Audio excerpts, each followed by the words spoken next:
Now back to the Trump presidency and the president and first lady back on U.S. soil after a whirlwind two-day visit to Paris. The first couple is spending the week at the Trump National Golf Course in Bedminster, New Jersey. Joining us now is Face the Nation host John Dickerson. And John, another sometimes dizzying week in Washington and abroad. Let's start with the Russia investigation and the emails released this week by Don Jr. How is this continuous trickle of information hurting the administration? Well, it poses two problems for the administration. First is the substance of it, which is for the first time there is evidence that the Trump campaign at the highest levels was anxious and interested in information that was presented to them as coming from the Russian government to help the Trump campaign. So that is kind of at the center of that question of collusion. Then the second thing is that there have been four versions or so of what happened at this meeting, who was there, what it was about, and so forth. So four versions in about since last Saturday when the New York Times first reported this story, or the first elements of it.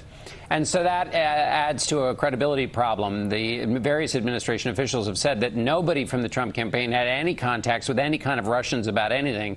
And so this is kind of undermines all of those kinds of blanket denials that have been made in this campaign. It doesn't prove anything, but it makes it so that everybody who was already skeptical is even more so now. John, what about the president's trip to Paris? It was quick. Do you think it was successful for him?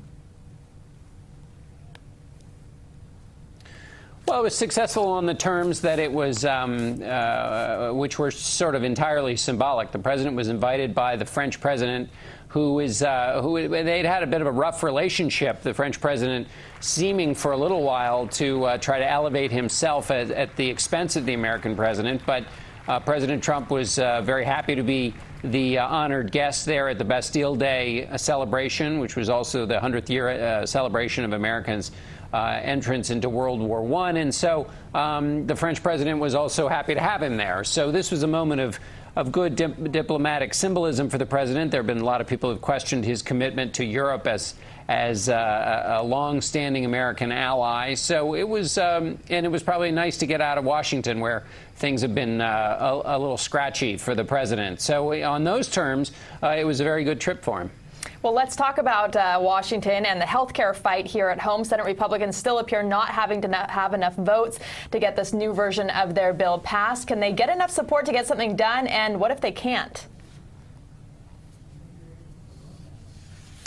Well, that second question is the really big question, which may, frankly, cause any kind of a deal to go through. It looks quite bleak at the moment because there are the problems that have always been at the heart of trying to get a deal here among Republicans, which is that just there is no agreement. Once you satisfy conservatives who are worried about the premium increases that are a result of the mandates that are a part of the Affordable Care Act, if you do things to satisfy them, you lose people in the center who are worried about removing too much of the Affordable Care Act, that you lose coverage for people. Well, those differences have been too hard to work out, and they are popping up again here at this moment. And we really don't know. The bill looks like it's in trouble, but if anybody is going to get on board this bill, it's because Republicans have promised their supporters for 7 years they were going to do this, and to fail is a real political risk for Republicans. All right, John Dickerson in Washington, thank you very much for joining us. John, thank you. And catch John Sunday morning on Face the Nation. Among his guests this week, Senator Mark Warner